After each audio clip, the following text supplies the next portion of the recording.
falar a respeito desse assunto, e eu lhes garanto que bem antes de vir para Goiânia.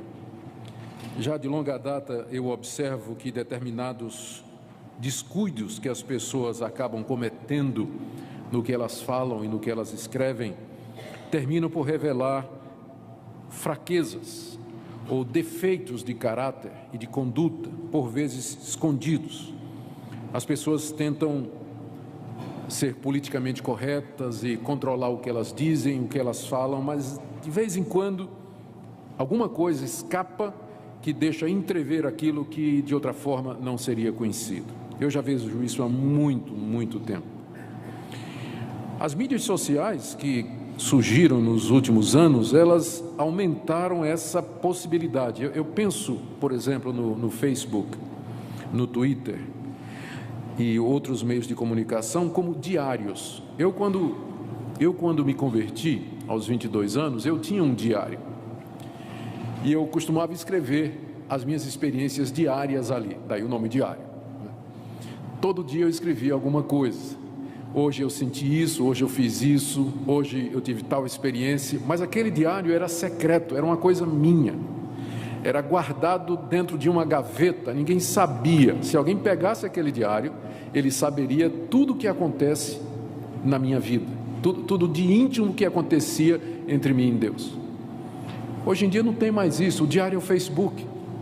As pessoas expõem sua vida, elas contam tudo. Arrotei, coloca lá no Facebook. Sim, tudo está lá exposto. Então, as mídias sociais tornaram esse princípio que Jesus diz aqui, de que as palavras revelam quem nós somos, as mídias sociais tornaram isso ainda mais evidente, ainda mais claro. A gente conhece realmente o que uma pessoa é por aquilo que ela fala e por aquilo que ela escreve. E, inclusive, essa será a base em que Deus vai nos julgar, como Jesus diz aqui. Nós vamos dar conta das nossas palavras e por elas nós seremos condenados ou julgados no dia do juízo.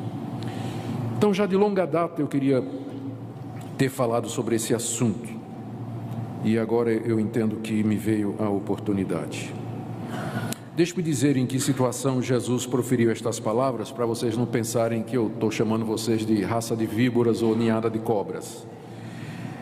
Jesus tinha acabado de curar um surdo, mudo, expelindo um demônio que estava nele, e os fariseus, os religiosos da época, inimigos de Jesus, sem querer admitir o poder evidente de Deus na vida de Jesus, disseram: ele expulsa demônios pelo maioral dos demônios, que é Belzebu ou Satanás.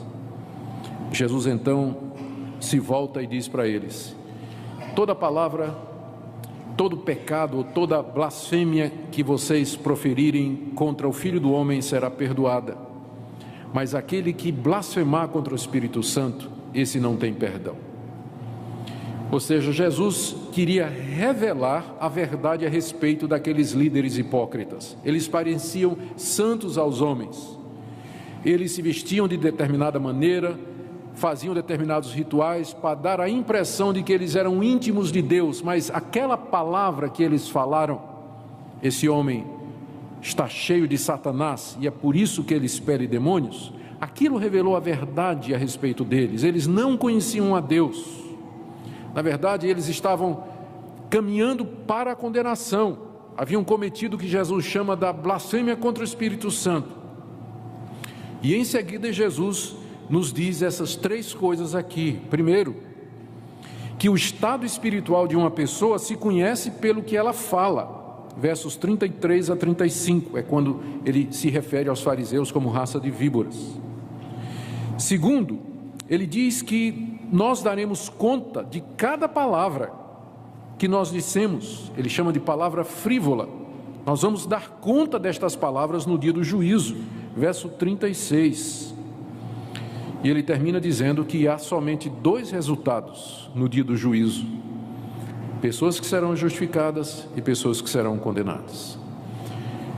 É o que nós queremos ver nessa noite, na expectativa de que Deus use essa palavra do Senhor Jesus, que será exposta nessa noite, para que nós conheçamos mais a respeito de nós mesmos, para que nós façamos uma avaliação do nosso estado diante de Deus, e para que nós possamos, de fato, nos voltar para Ele e pedir que Ele nos dê um coração de onde jorrem palavras abençoadoras. Vamos começar então com o primeiro ponto das palavras de Jesus, que o estado espiritual de uma pessoa se conhece pelo que ele fala, e eu acrescento, pelo que ele escreve. Verso 33 a 35. Ou fazer a árvore boa e o seu fruto bom, ou a árvore má e o seu fruto mau, porque pelo fruto se conhece a árvore. Raça de víboras, como podeis falar coisas boas sendo maus? Porque a boca fala do que está cheio o coração. O homem bom tira do tesouro bom coisas boas, mas o homem mau do mau tesouro tira coisas más. O Senhor Jesus nos diz no verso 33 que árvores boas darão frutas boas e árvores que não prestam darão frutas que não prestam. Ou seja, é assim que funcionam as coisas na natureza. Árvores boas darão sempre frutas boas. E árvores más, elas darão, ou árvores que não prestam, o fruto também não vai prestar.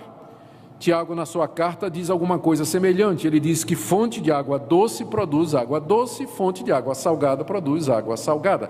Existe esse princípio na natureza de que as coisas funcionam de acordo com a sua origem.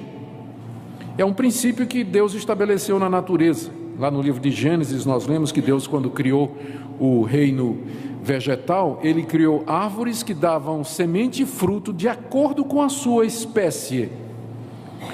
Ou seja, você conhece a natureza de uma árvore pela qualidade da sua fruta. A semana retrasada eu ganhei um presente muito legal. As senhoras da igreja, elas foram para uma fazenda chamada Jabuticabal, eu acho, e trouxeram assim, um container desse tamanho com jabuticaba. Nossa, que coisa gostosa. Eu não conseguia, sabe como é comer jabuticaba, né? Quando é doce, você não consegue parar, você não come uma, vai uma atrás da outra. E a Minka olhou para mim e disse: você está comendo com caroço? Porque não dava tempo nem de tirar o caroço, eu engolia quase que com casca tudo, de tão bom que estava a coisa. Sexta-feira nós fomos a Jataí, eu fui pregar no aniversário do Instituto Samuel Graham, e estávamos hospedados no hotel. Aí de manhã, café da manhã, quando eu olho, o que é que tinha na mesa, o que é que tinha lá? Jabuticaba. Enchi o meu prato e na primeira mordida eu cuspi fora. Eu nunca vi uma jabuticaba tão azeda na minha vida. Que coisa horrorosa. Pela jabuticaba, eu sei que aquela de onde as senhoras trouxeram o container para mim, que aquelas árvores prestam. Eu não sei de onde vieram aquelas de Jataí, mas eu sei que não prestam aquelas jabuticabas, aqueles pés de jabuticaba. Você conhece a árvore pela qualidade da fruta.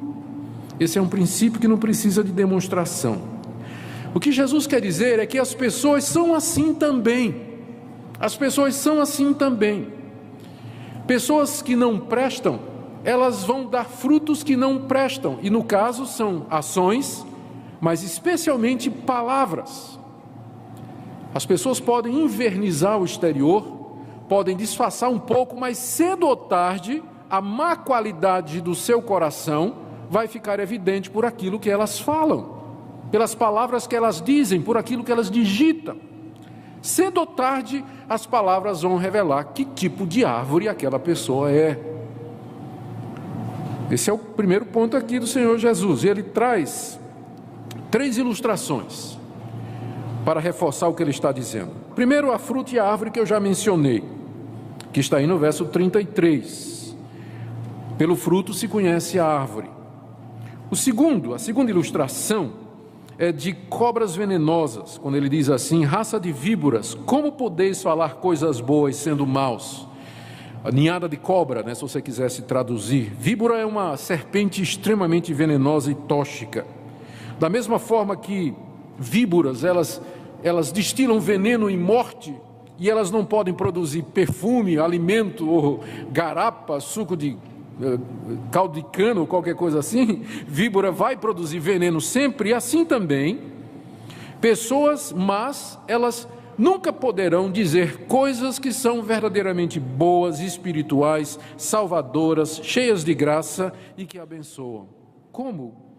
Verso 34. Vocês podem falar coisas boas sendo maus. Jesus estava se referindo aos fariseus e dizendo: vocês nunca vão poder falar a verdade, vocês nunca vão dizer coisas boas, coisas que abençoam, coisas que edificam, porque o problema é o coração de vocês, não são as palavras, mas o coração de vocês.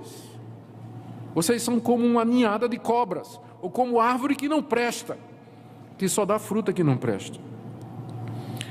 A razão, ele diz aqui, ainda no final do verso 34, é que a boca fala daquilo que o coração está cheio.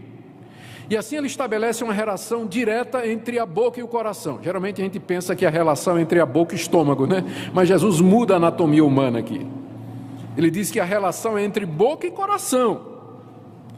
A boca fala daquilo que o coração está cheio.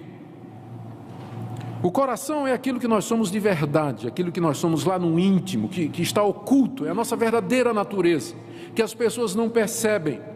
E que se torna conhecido dos outros por aquilo que nós falamos, por aquilo que nós escrevemos.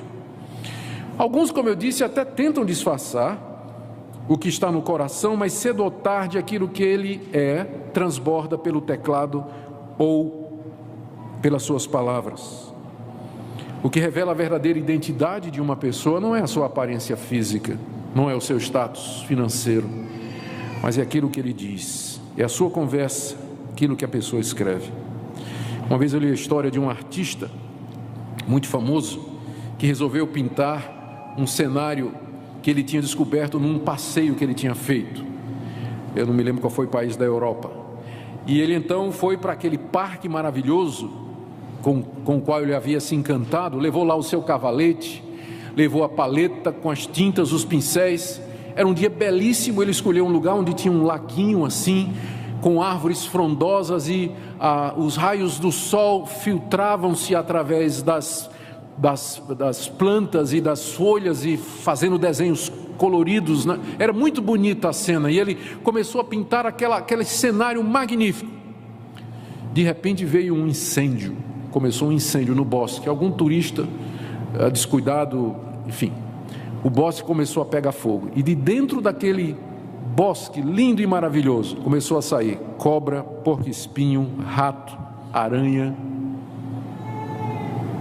Geralmente as pessoas são como aquele bosque, mas deixa chegar o incêndio da raiva, aí você vai ver o que é que vai sair da boca da pessoa.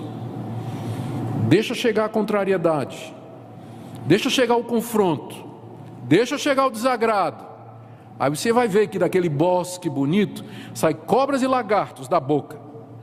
As pessoas até tentam disfarçar isso aí, mas tem uma hora que não tem jeito, o que você é se manifesta, sai mesmo, pela sua boca ou pelos seus dedos, pela boca e pelos dedos. É isso que ele quer dizer aqui, que cedo ou tarde, assim como víboras só produzem veneno, cedo ou tarde, pessoas que têm problemas no coração evidenciarão esses problemas e estas falhas por aquilo que elas escrevem. Terceira ilustração do Senhor Jesus para esse ponto, lembrando que a primeira foi da árvore e o seu fruto, a segunda foi da ninhada de cobras e agora o tesouro de alguém. Verso 35, o homem bom tira do tesouro bom coisas boas, mas o homem mau do mau tesouro tira coisas mais. Mais uma vez, o tesouro de um homem é o seu bem mais precioso, é o seu coração e aquilo que ele é por dentro. E como um tesouro, aquilo é oculto, aquilo é escondido por causa do seu valor. Da mesma forma que uma pessoa cuida com muito zelo do seu tesouro, ela cuida do seu interior, do seu coração, ela abriga aquilo, ela esconde. Mas da mesma forma que um homem revela que tipo de tesouro ele tem escondido na sua casa, tirando objetos daquele tesouro, também nós vamos mostrar o que está entesourado no coração através das palavras que a gente arranca do coração. Eu estou dizendo arrancar porque a palavra tirar, que está aqui no grego, significa literalmente deixar jorrar. É como alguém que espreme uma pasta de dente. Você já espremeu, né? Pasta de dente.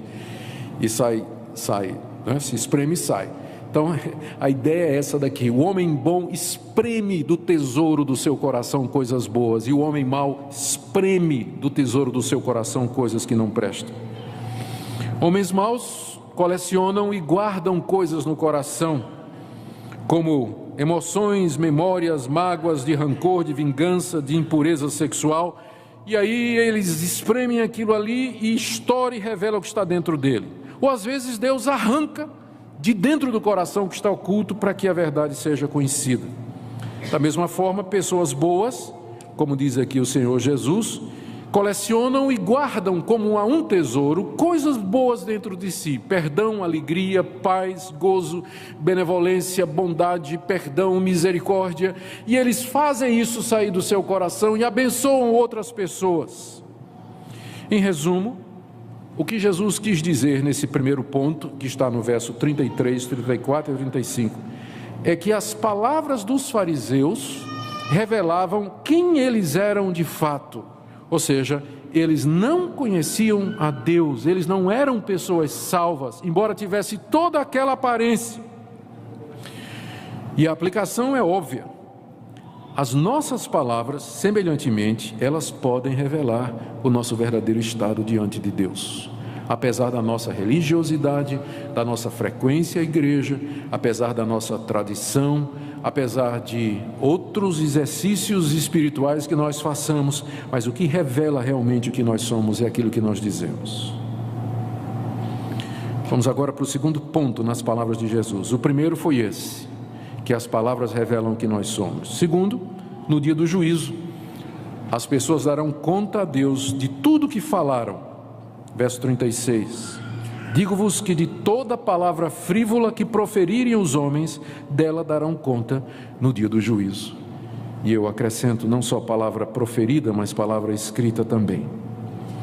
O Senhor Jesus aqui nos adverte que há um dia que Deus reservou para julgar as pessoas. Esse dia não é agora, mas é um dia que se encontra ainda no futuro, quando Deus haverá de trazer a juízo as obras e as palavras de todas as pessoas diante dele.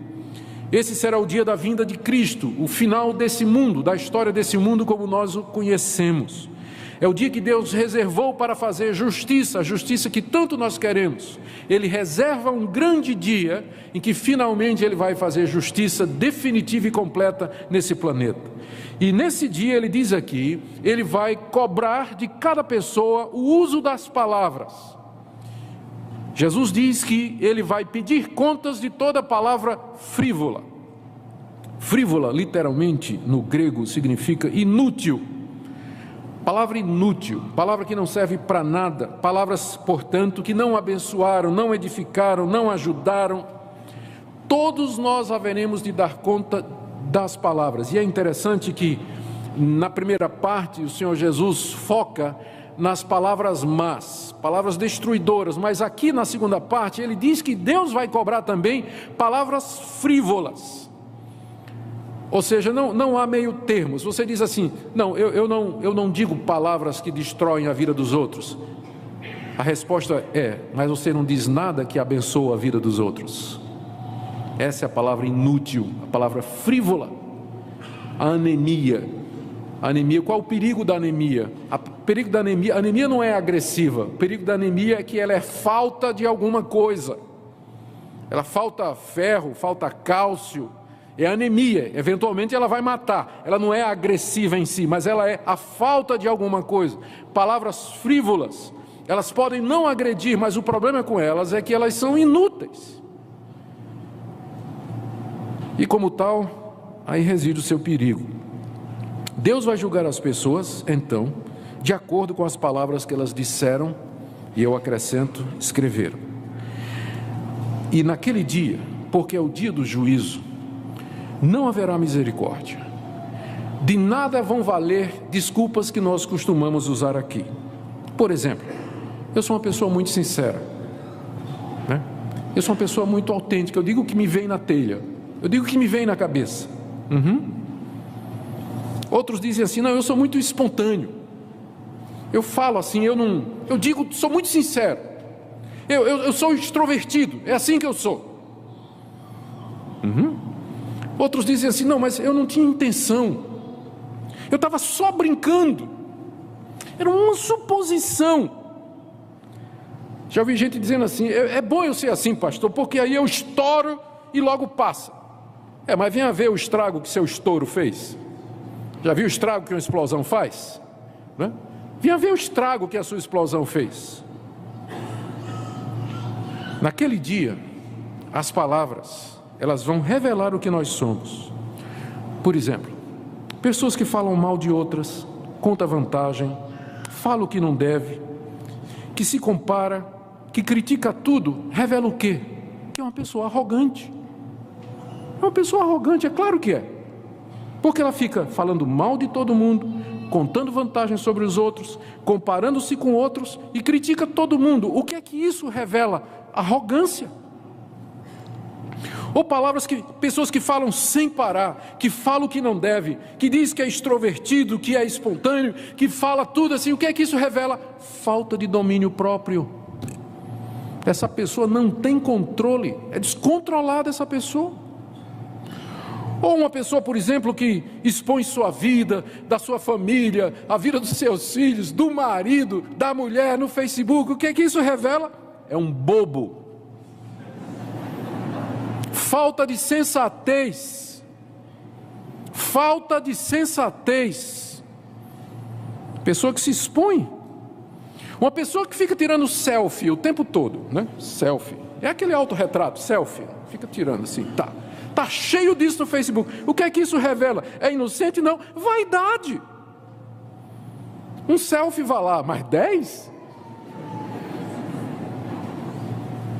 Vaidade mesmo. Uma pessoa que posta piada suja, conta palavra, diz palavrão, repete vídeos e fotos sensuais que os amigos compartilham. O que é que isso revela? Impureza mesmo. Impureza no coração, porque quem quer andar com Deus não compartilha vídeo sensual ou palavrão, coisa dessa natureza, mas é o que você mais vê na internet, é crente compartilhando lixo. Acusações, ironia, zombaria, o que é que isso revela? Mágoa, ódio. Brincadeiras inconvenientes com as coisas de Deus, chocarrice, o que é que isso revela? Irreverência. A lista é grande. No dia do juízo, as palavras vão dizer exatamente o que é que nós somos. Aliás, elas já dizem agora. Elas já dizem agora, não dizem? A gente conhece uma pessoa pelo aquilo que ela fala. Palavra dita ou palavra escrita. E porque hoje é a época da imagem, eu acrescentaria, nós conhecemos uma pessoa por aquilo que ela fala, digita e posta. Estou me referindo a imagem, vídeo, compartilhamento, esse tipo de coisa. Revela realmente o estado da pessoa. Agora, o Senhor Jesus disse que Deus tem um dia reservado em que nós vamos dar conta de todas as nossas comunicações. Mas às vezes Deus começa o julgamento aqui nesse mundo. Por exemplo, nós lemos no livro do profeta Isaías que o rei da Babilônia escreveu uma carta contendo ameaças contra a nação de Israel e blasfemando do Deus de Israel. E ele mandou aquela carta para o rei Ezequias. Ezequias pegou aquele e-mail, aquela postagem, entrou no templo e estendeu diante de Deus. E disse: Deus, é isso que ele escreveu. E Deus julgou o exército dos babilônicos naquela noite. Passou um anjo e destruiu milhares de soldados babilônicos. Deus efetuou o juízo sobre as palavras naquele momento. Algum tempo depois, o rei Nabucodonosor da Babilônia estava passeando nos jardins da Babilônia, uma das 7 maravilhas do mundo, dizendo: não é essa grande Babilônia que eu construí para o meu louvor e para a minha glória? Deus o julgou na hora. E ele caiu vítima de uma doença, que ele se tornou um animal, começou a se portar como um animal. Muitos séculos depois, quando Jesus estava sendo julgado por Pilatos, os judeus disseram: nós queremos Barrabás, caia sobre nós o sangue de Jesus e sobre os nossos filhos. Tá bem, 30 anos depois, os romanos invadiram Jerusalém e mataram todos os judeus a fio da espada. Mais de 500 mil de judeus pereceu. Deus fez de acordo com as palavras deles. Às vezes Deus julga aqui as palavras, mas aquelas que Ele não julgar aqui, Ele reserva para o dia do juízo. E no dia do juízo não haverá misericórdia. Eu lembro também, queridos, que não são somente as nossas palavras faladas, não é o conteúdo das palavras, mas o tom, porque de repente você pode estar dizendo palavras escolhidas, palavras muito que não são ofensivas, mas o tom em que você diz. Sabe a história o pai que mandou o filho estudar no exterior, né? E um dia recebe uma carta, um e-mail. Aí chama a mulher e diz: mulher, aqui no iPhone, o e-mail. É por isso que eu não queria mandar ele para lá. Aqui, papai manda dinheiro. Isso é um absurdo. A mãe olhou e disse: não é isso que está escrito, não. Como não está? Aqui, papai manda dinheiro. Não, está escrito assim: papai mande dinheiro. Não é o tom que faz a música? Às vezes não é a palavra, mas o tom em que você fala revela o que está no seu coração. Revela o que está no seu coração. E no dia do juízo, Deus haverá de cobrar. Vamos para o último ponto. Primeiro ponto, nossas palavras revelam o que nós somos. Segundo ponto, Deus haverá de tomar conta ou de exigir contas das palavras que nós proferimos. Terceiro ponto, haverá apenas 2 resultados do julgamento pelas palavras ditas. Verso 37. Porque pelas tuas palavras serás justificado e pelas tuas palavras serás condenado. O que Jesus está dizendo é que será um julgamento em que você não vai poder argumentar nada, porque as tuas próprias palavras serão a evidência contra você. Você foi apanhado em flagrante, tuas palavras estão ali, elas mesmas serão usadas para definir o veredito. Não tem apelação, não cabe nada, porque é claro, a evidência é óbvia, está ali. Deus não vai chamar ninguém para testemunhar contra você. Ele não precisa, Ele vai tomar as tuas palavras. Ele não precisa chamar A, B, C ou D como testemunha de acusação. Ele só vai pegar as tuas palavras. Só precisa isso para chegar a um veredito.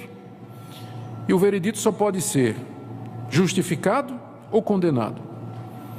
Justificado, como ele diz, pelas tuas palavras serás justificado.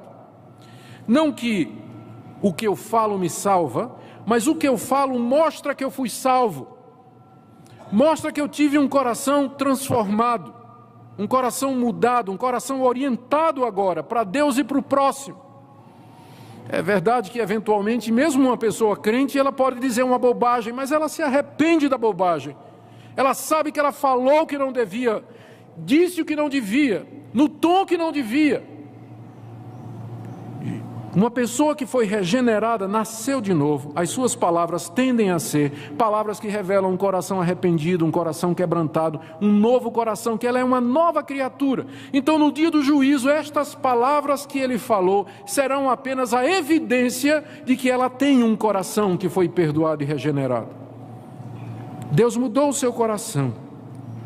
Palavras de perdão, de encorajamento, de verdade, palavras justas, cheias de graça, palavras temperadas com amor, palavras de temor a Deus, amor a Cristo, palavras que refletem a devoção a Deus e ao seu reino. Tudo isso são evidência de fato da salvação, de que uma pessoa de fato está salva e por isso no dia do juízo ela será justificada. Note que é uma declaração que Deus vai dar de que ela está perdoada e justificada de todos os seus atos errados. Por quê? Porque as palavras mostram que é uma pessoa que se quebrou diante de Deus, se humilhou e pediu perdão e viveu em humildade diante de Deus. Mas o segundo veredito é, final do verso 37, pelas tuas palavras serás condenado. Não é que as tuas palavras vão te condenar, mas elas simplesmente vão revelar o seu verdadeiro estado.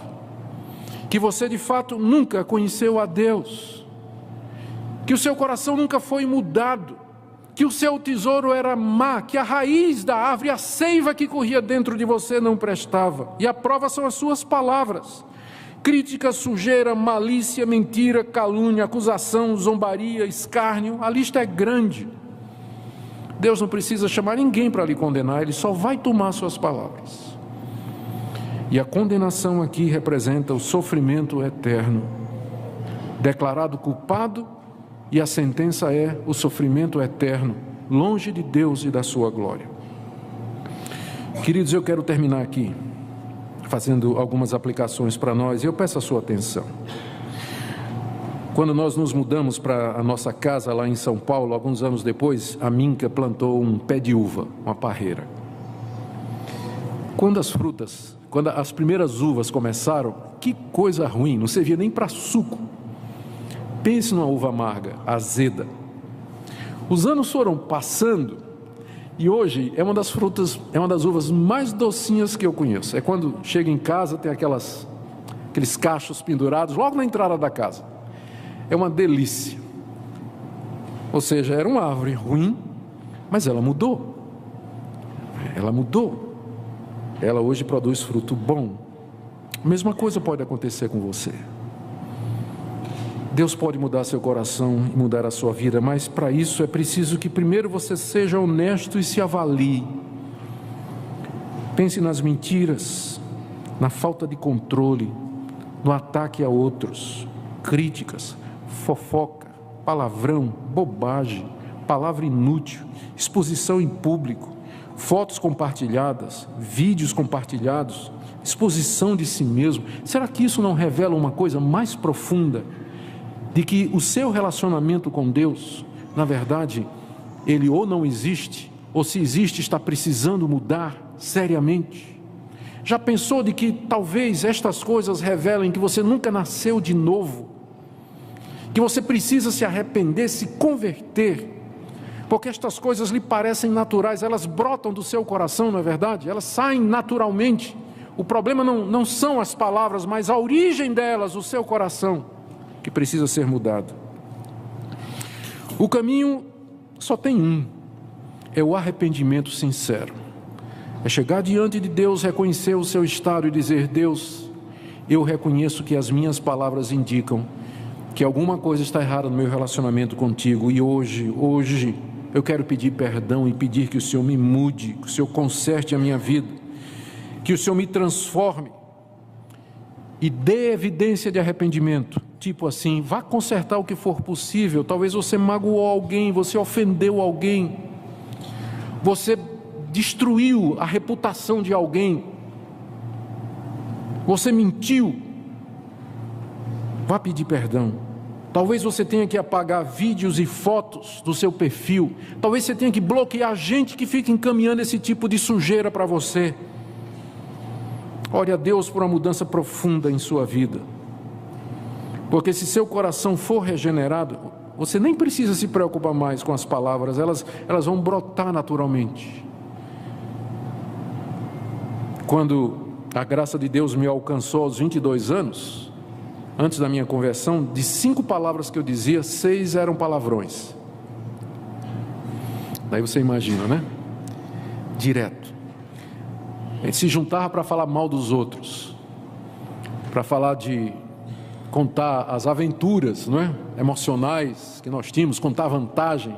Era a minha turminha. Mas quando a graça de Deus me alcançou, eu tinha 22 anos de idade. O primeiro efeito disso foi estar bem na musiquinha que eu tinha aprendido quando estava no jardim da infância. O sabão lava meu rostinho, lava meu pezinho, lava minha mão. Lembra com essa? Pois é. Jesus lavou minha boquinha. Não deu uma semana, palavrão tinha ido embora. E outras coisas.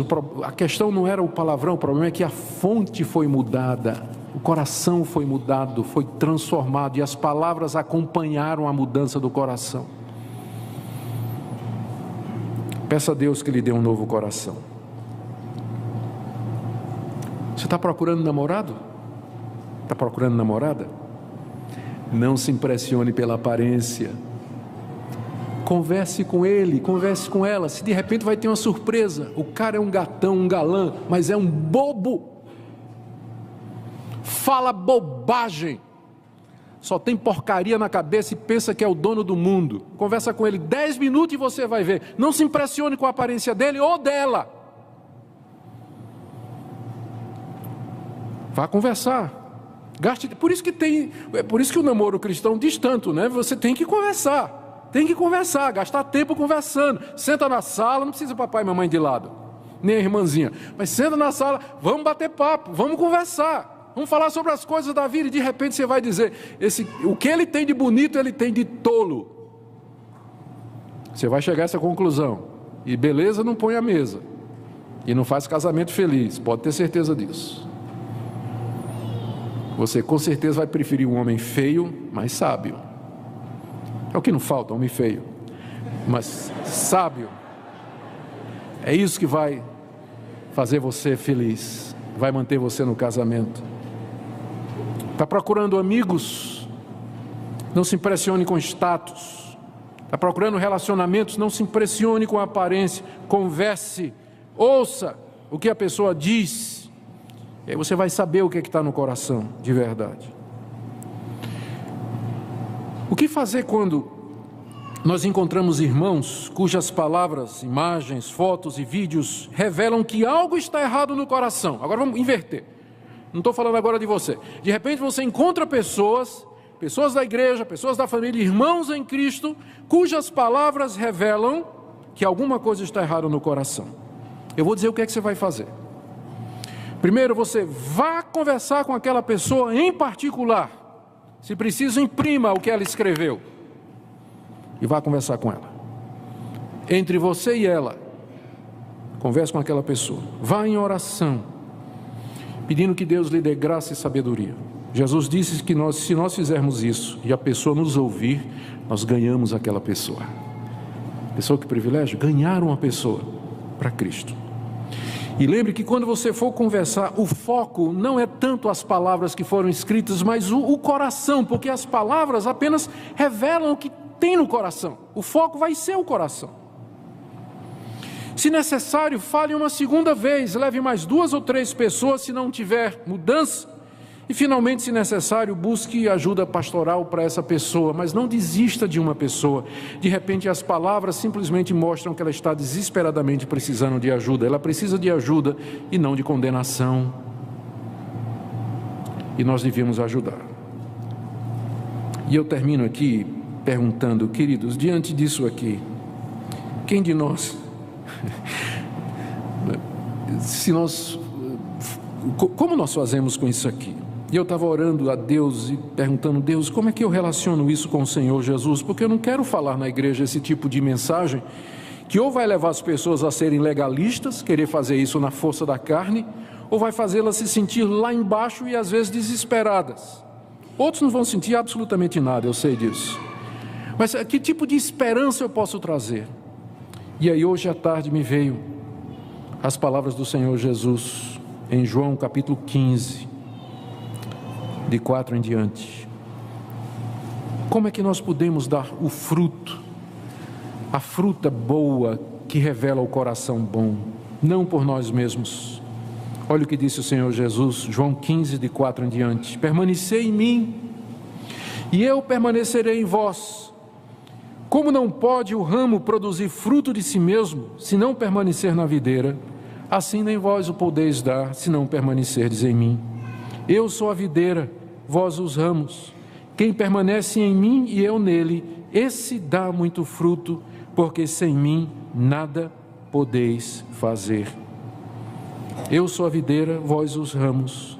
Quem permanece em mim e eu nele, esse dá muito fruto, porque sem mim nada podeis fazer. É na união com o nosso Salvador, é unidos com o Senhor vivo e exaltado, que nós teremos o poder de um coração regenerado, que produz bom fruto, palavras que abençoam, palavras que salvam, palavras que consolam, palavras que edificam, palavras que glorificam a Deus. Você quer isso? Eu queria nessa noite fazer o seguinte: eu queria orar com todos aqueles que do fundo do coração sabem que precisam de mudança, sabem que precisam ter uma transformação na sua vida. Eu queria orar com você. Eu vou descer até aqui e eu vou convidar você a vir à frente para orar comigo. E nós vamos orar juntos. Nós vamos orar juntos. E vamos pedir a Deus que nos ensine. Primeiro, que Ele nos dê arrependimento verdadeiro. Segundo, que Ele nos dê coragem para enfrentar as consequências das nossas palavras. E terceiro, que Ele nos ensine a viver unidos a Jesus, para que nós possamos dar bom fruto. Amém?